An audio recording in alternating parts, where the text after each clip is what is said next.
Hello students and welcome to this new lecture where we will see our chapter number 6 of grammar, and finally we are going to start the grammar from now.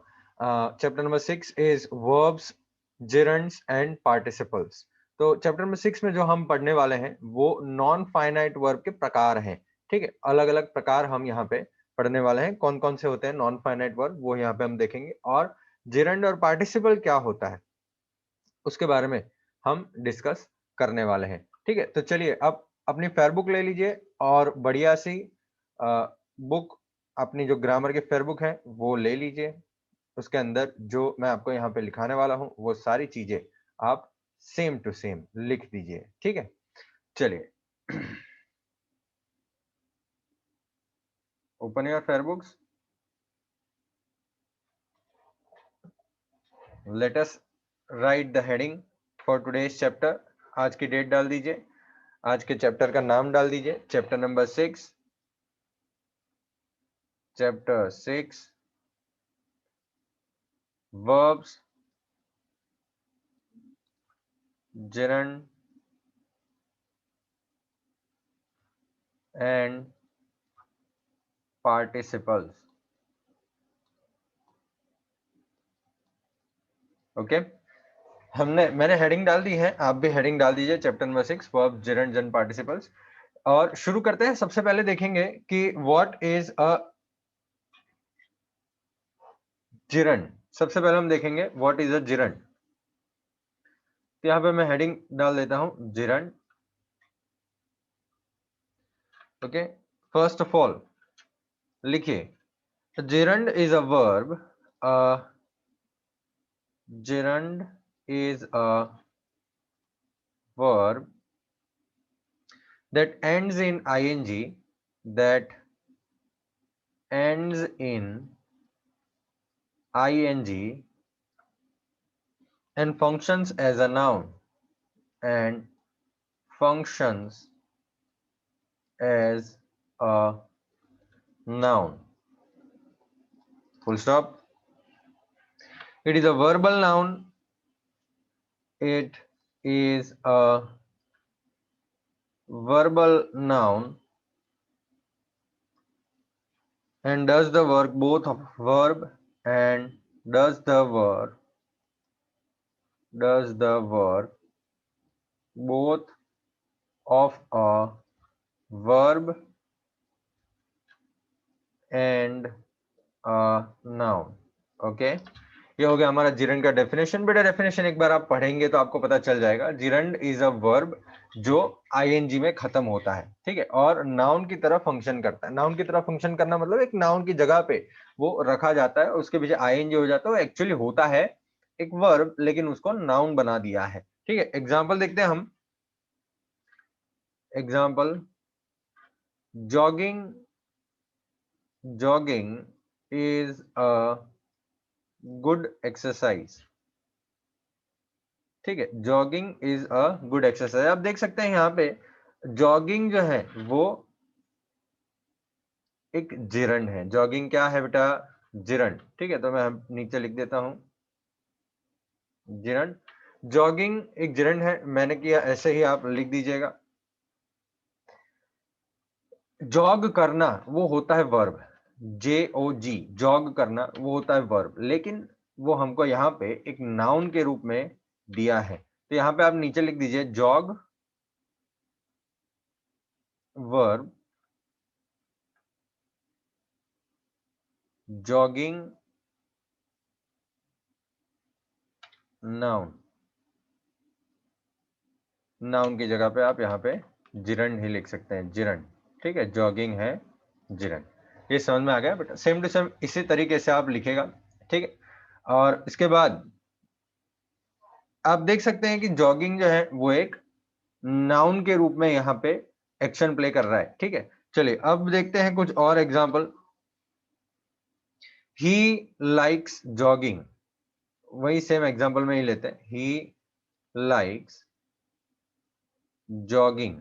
तो बेटा यहाँ पे भी jogging जो है वो है gerund. ठीक है, यहाँ पे भी जॉगिंग एक जिरंड की तरह प्ले हो रहा है। अगर आप कोई भी टेंस में इसको चेंज करेंगे, ही लाइक्स जॉगिंग में करेंगे, शी लाइक्ड जॉगिंग करेंगे, तो यहाँ पे आप देख सकते हैं कि भले ही हमने प्रेजेंट में से पास्ट में इसको कन्वर्ट कर दिया है, लेकिन जॉगिंग जो है वो चेंज नहीं हो रहा है, तो इसलिए हम इसको नॉन फाइनाइट वर्ब बोलते हैं। ठीक है, चलिए अब ये आप देख सकते हैं यहाँ पे जॉगिंग नॉन फाइनाइट वर्ब है, लेकिन अगर इसके साथ आप इज लगा दें, ठीक है, is jogging, she is jogging, तो इज जॉगिंग जो पूरा वर्ब हो जाता है ना वो फाइनाइट हो जाता है, क्योंकि आप जब इसको पास्ट में कन्वर्ट करते हैं तो वॉस जॉगिंग हो जाता है, तो वो चेंज हो जाता है।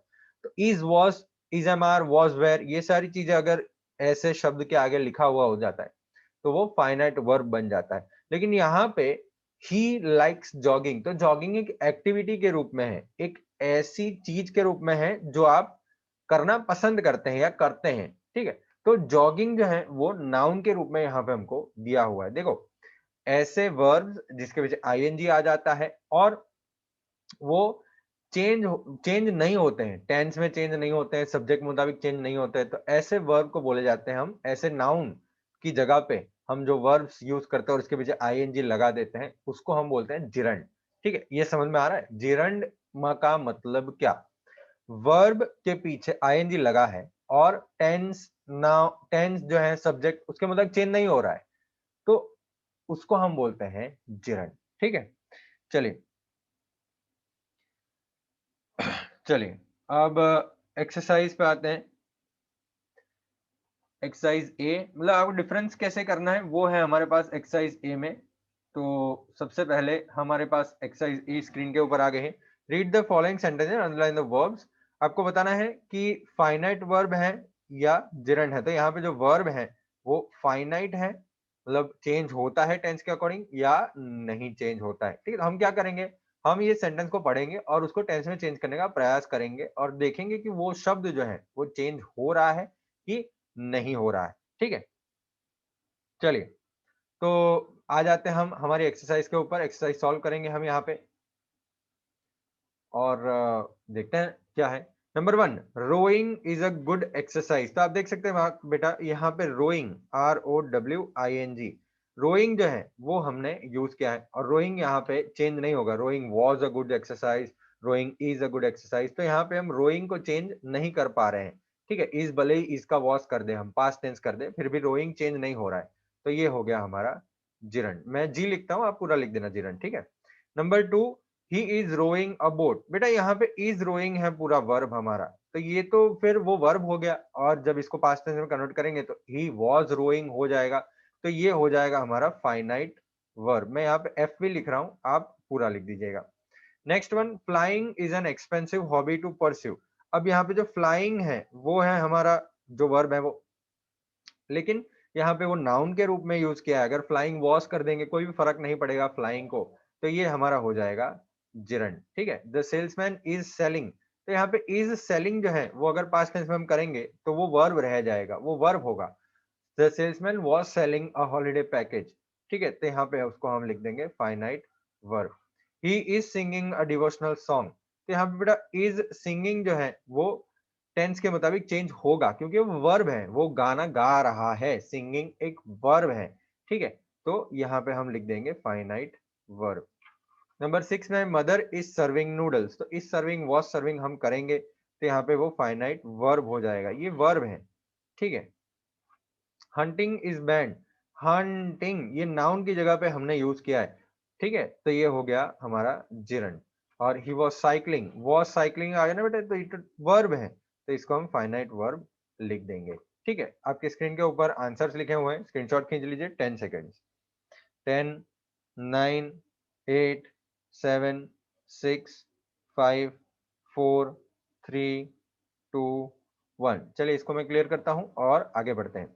आगे हमारे पास एक्सरसाइज बी है, 4 सेंटेंसेस जहां पे आपको अपने ब्रैकेट के अंदर 4 शब्द दिए हैं, आईएनजी फॉर्म उसका लगाना है। तो नंबर 1 एक बार पढ़ेंगे, उसमें देखेंगे क्या आ सकता है।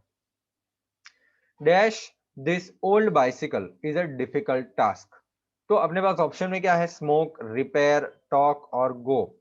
तो रिपेयर हम चूज करेंगे, आपको तो पता ही चल जाएगा, रिपेयरिंग है ना, आईएनजी लगाना है आपको पीछे, repairing. Repairing this old bicycle is a difficult task, तो यहाँ पे बेटा जो रिपेयरिंग है वो आपका जिरंड बन जाएगा, समझ रहे हैं? He enjoys dash to his grandpa, he enjoys talking to his grandpa या गोइंग, गोइंग टॉकिंग, बताइए क्या आएगा? टॉकिंग हो सकता है, ये सुनो, तो यहाँ पे हम टॉकिंग लिख देंगे, TALKING, ये भी हो गया आपका जिरंड। क्योंकि अगर टेंस चेंज करेंगे तो एंजॉय इसका एंजॉयड होगा, लेकिन टॉकिंग चेंज नहीं होगा। Number 3, he decided to give up smoking, SMOKING, okay, mother suggested going for a picnic as it was a holiday। चलिए इसको स्क्रीनशॉट खींच लीजिए, 10 seconds, 10, 9, 8, 7, 6, 5, 4, 3, 2, 1। I am clearing it. आगे बढ़ते हैं बेटा, एक्सरसाइज सी के बारे में बात करते हैं। Fill in the blanks with appropriate gerunds from the box. 8 sentences है हमारे पास और 8 आपके पास ब्रैकेट्स हैं, आपको चूज करके उसके अंदर एंटर कर देना है। तो चलिए एक्सरसाइज सी देखते हैं। Exercise c number 1, dash a puzzle is time consuming. अब पजल को क्या करते हैं? Parachute, skiing, dancing, solving, solve करते हैं हम पजल को, तो यहाँ पे हम सॉल्विंग लगा देंगे, solving a puzzle is time consuming, ठीक है। Number 2, my parents praise her talent for, talent किसका हो सकता है? पैराशूटिंग का हो सकता है, स्कीइंग, डांसिंग का हो सकता है टैलेंट, रॉक क्लाइंबिंग का भी टैलेंट हो सकता है। तो यहाँ पे हम ऑप्शंस में रखते हैं डांसिंग, ठीक है, यहाँ पे मैं डांसिंग रख देता हूं, आगे पता नहीं रॉक क्लाइंबिंग कहीं और आ जाए। डैश रिक्वायर्स प्रायर ट्रेनिंग, भाई ऐसी कौन सी चीज होती है जो पहले से ट्रेनिंग उसको जरूरत पड़ती है, तो मतलब वहां पे हम पैराशूटिंग लिखेंगे, पैराशूटिंग, पैराशूटिंग में पहले ट्रेनिंग चाहिए, ठीक है। Number 4, dash is his favourite sport, तो वहां पे आप मतलब स्कीइंग लिख सकते हैं, रॉक क्लाइंबिंग लिख सकते हैं, ठीक है। लेकिन 8 सेंटेंस में जो है ना माउंटेन्स दिया है, तो माउंटेन्स में रॉक क्लाइंबिंग आप लिख सकते हैं, तो यहाँ पे आप लिख दीजिए रॉक क्लाइंबिंग नंबर 8 में। सबसे पहले सेंटेंसेस एक बार पढ़ लेने हैं, ठीक है, क्या आएगा वैसे ही आपको पता चल जाएगा, रॉक क्लाइंबिंग, ठीक है। अब नंबर 4 में अपने पास ऑप्शन है skiing, skiing is his favourite sport, तो यहाँ पे स्कीइंग लगा देंगे। Number 5, for untrained people dash is dangerous, क्या डेंजरस है अनट्रेन्ड पीपल के लिए? हाँ, अपने पास ऑप्शन क्या है? ड्राइविंग है, ड्राइविंग हो सकता है, ड्राइविंग इज डेंजरस, जो ट्रेंड नहीं है उनके लिए ड्राइविंग डेंजरस हो जाता है, वो उसमें आपको डैश ऑलवेज डी स्ट्रेसेस मी। नंबर 6 में अपने पास ऑप्शन एक ही है, शॉपिंग, शॉपिंग मुझे एकदम आराम देता है शॉपिंग करना, ठीक है, अच्छा लगता है उसको। Number 7, dash should be supervised by an expert, number 7 में हम डाइविंग लिखेंगे, DIVING, ठीक है। आपके पास आंसर है, स्क्रीनशॉट खींच लीजिए बेटा, 10 सेकेंड देता हूं मैं आपको, 10, 9, 8, 7, 6, 5, 4, 3, 2, 1। इसको मैं क्लियर करता हूं, ठीक है। अब हम बुक पे आते हैं बेटा, बुक में हमने देखो सबसे पहले तो आपने एक्सरसाइज ए सॉल्व कर दी है, बी सॉल्व कर दी है और सी भी सॉल्व कर दी है, तो वो आपको फेयरबुक में लिख देनी है, ये आपका होमवर्क है, ठीक है। स्क्रीनशॉट तो खींच लिया आपने, फेयरबुक में लिख देनी है, फेयरबुक मैं जैसे मेंटेन कर रहा हूँ वैसे आपको करनी है, एक्सरसाइज ABC लिख देना है अपने फेयरबुक में, ठीक है। अब यहाँ पे एक पॉइंट बनाइए, मैं आपको एक चीज बताने वाला हूं, और लिखिए इन सम सेंटेंसेस, कुछ सेंटेंसेस में, in some sentences ऐसा आपको दिखता है, क्या दिखता है बेटा? वर्ब, उसके बाद प्रीपोजिशन आ जाता है, प्रीपोजिशन आ जाता है और फिर उसके पीछे ING फॉर्म आ जाता है, ठीक है। मतलब एग्जांपल लें क्या? हम एक एग्जांपल लेते हैं, example, they always, they always think of going on a long trip, on a long trip. आप अपने फेयरबुक में सेम टू सेम वे में लिखेंगे, यहाँ पे आप थिंक जो है उसको अंडरलाइन करेंगे, नीचे लिखेंगे वर्ब ऑफ को अंडरलाइन करेंगे, लिखेंगे नीचे प्रेपोजिशन, और गोइंग जो है वो अपना आईएनजी वाला फॉर्म है, आईएनजी फॉर्म। ठीक है, ऐसा भी आपको कई सारे सेंटेंसेस में दिखता है। तो ये हमेशा चेंज नहीं होता है, मतलब थिंक ऑफ गोइंग ये पूरा जो है वो हम सेंटेंस में चेंज नहीं करते हैं। और एक एग्जांपल लेता हूं जिससे आपका आइडिया क्लियर हो जाएगा।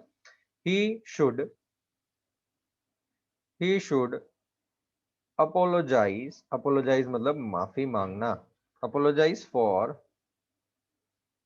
Breaking the glass. ठीक है, तो यहाँ पे जो अपोलोजाइज है वो है हमारा वर्ब, अंडरलाइन करके लिखिए। फॉर जो है वो है हमारा प्रेपोजिशन, और ब्रेकिंग जो है वो है अपना आईएनजी फॉर्म ऑफ वर्ब। ठीक है, ऐसे सेंटेंसेस में आप क्या करते हैं, आप ये पूरा जो लगाते हैं उसमें आप कुछ चेंज नहीं करते। ठीक है, अब अपने पास एक्सरसाइज डी है, तो हम एक्सरसाइज डी पे आ जाते हैं। मैं यहाँ पे लिख देता हूँ एक्सरसाइज डी। अब टेक्स्ट बुक में सॉल्व करेंगे, टेक्स्ट बुक में आ जाते हैं हम। चलिए, एक्सरसाइज डी जो हमारे पास है वो है use this words to make sentences of your own, the first one has been done for you. यहाँ पे आप देख सकते हैं कि अपने पास 4 वर्ड्स है, फ्रेजेस है, और उसमें से आपको सेंटेंस बनाना है। जैसे देखो यहाँ पे फील लाइक, तो उसमें एक सेंटेंस बना है, he does not feel like going on a trip, तो इसके पीछे आपको आईएनजी वाला फॉर्म एक लगा देना है। अब नंबर 2 जो है वो है वॉर्न अगेंस्ट, वॉर्न मतलब चौकन्ना करना। ठीक है, किसी को वार्निंग करना, वॉर्न करना, तो उसमें हम क्या सेंटेंस बना सकते हैं, चलिए देखते हैं। वॉर्न अगेंस्ट में they warn us against, they warned us against the approaching storm, approaching storm। ठीक है, they warned us against the approaching storm। तो यहाँ पे बेटा ये जो warn है वो अपना वर्ब आ गया, ये against जो है वो अपना प्रीपोजिशन है, और ing फॉर्म approaching का आ गया, ing फॉर्म। ठीक है, वो आप लिख दीजिएगा। ओके, नंबर 3 का ट्राई करते हैं, थिंक ऑफ। थिंक ऑफ, तो हम क्या करेंगे, I always think of, I always think of doing something new।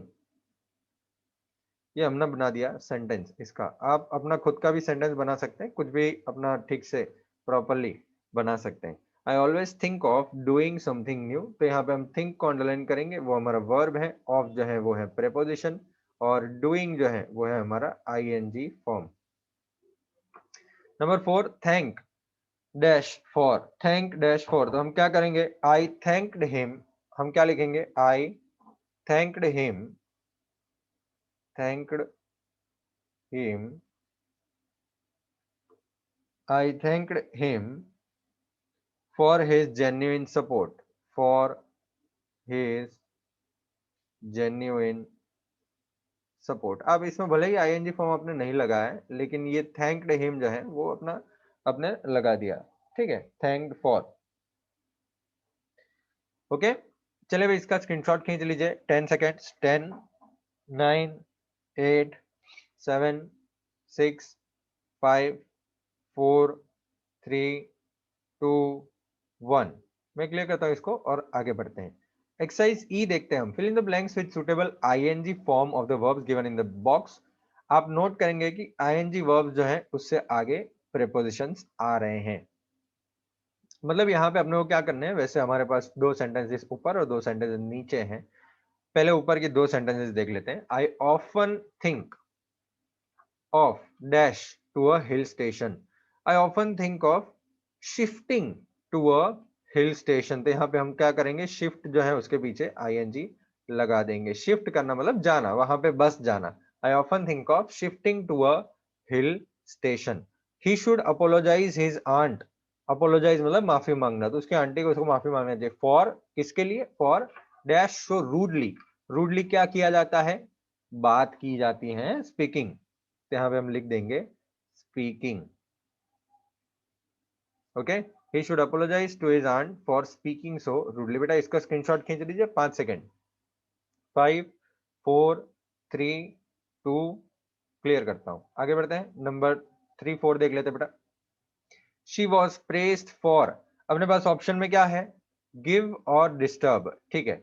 She was pressed, भाई उसको सराहना गया, उसको तारीफ की गई, for giving an amazing dance performance. और लास्ट वन कौन सा बचा अपने पास, डिस्टर्बिंग, तो यहाँ पे हमने कर देता डिस्टर्बिंग, ठीक है।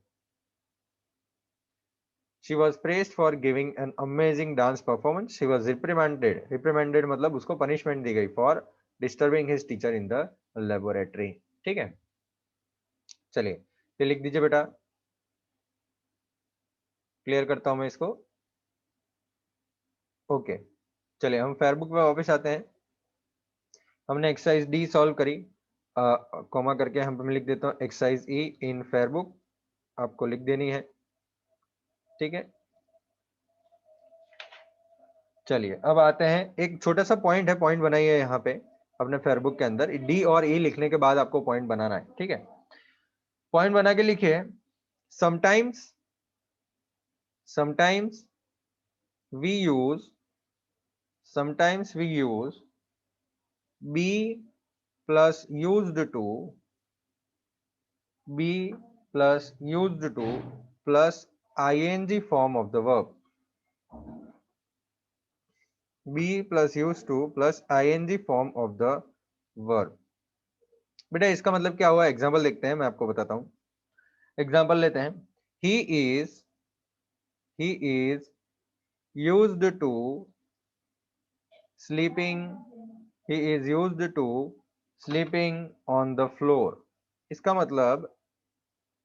मतलब कि वो उसको आदत पड़ गई है, स्लीपिंग ऑन द फ्लोर की आदत पड़ गया, he is used to sleeping on the floor. Okay, और एक एग्जांपल देखते बेटा, यहाँ पे देखा ना, he is used to sleeping, तो मतलब यूज टू यूज हो सकता है इज और स्लीपिंग के बीच में। और एक एग्जांपल देते हैं, she is used to travelling by metro. आदत बताते हैं बेटा, यहाँ पे हम ट्रैवलिंग बाय मेट्रो, मेट्रो में ट्रैवल करने की उसको आदत है, she is used to travelling by metro, उसको आदत पड़ गई है, ठीक है। तो हम ऐसे शब्द यूज करते हैं। अब एक्सरसाइज एफ पे आ जाते हैं हम, टेक्स्ट बुक में एक्सरसाइज एफ पे आ जाते हैं। Fill in the blanks with used to plus ING form of the verbs given in the box. चलो फिल इन द ब्लैंक्स करना है हमको, अपने पास 3 ऑप्शंस दिए हैं, गो, लिव और face. Used to plus ING लगा देना है।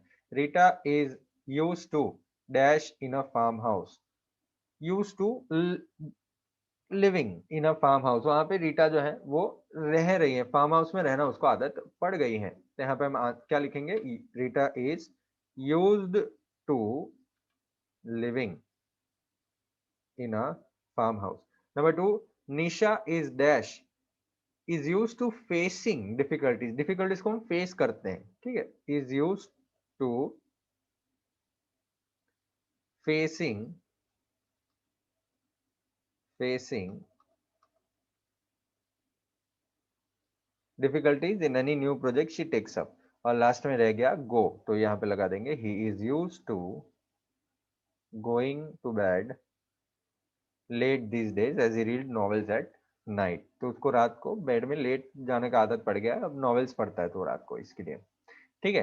तो इसका स्क्रीनशॉट खींच लीजिए, 5 सेकेंड, 5 4 3 2 1।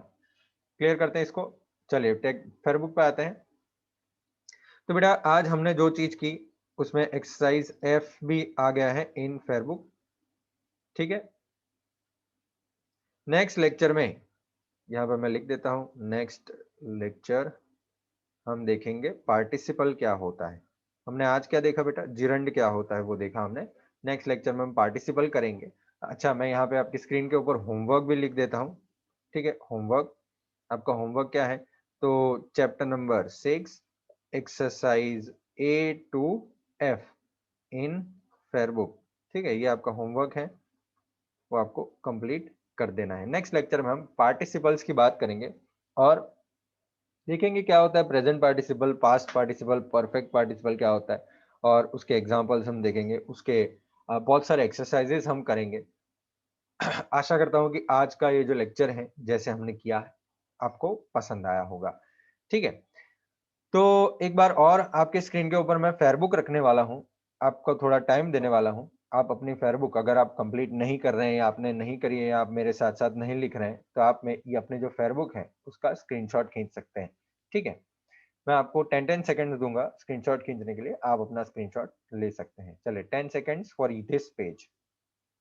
10, 9, 8, 7, 6, 5, 4, 3, 2, 1। फिर हमने एक्सरसाइज एबीसी सॉल्व करी थी, तो वहां से आप स्क्रीनशॉट ले लीजिए। 10, 9, 8, 7, 6, 5, 4, 3, 2, 1।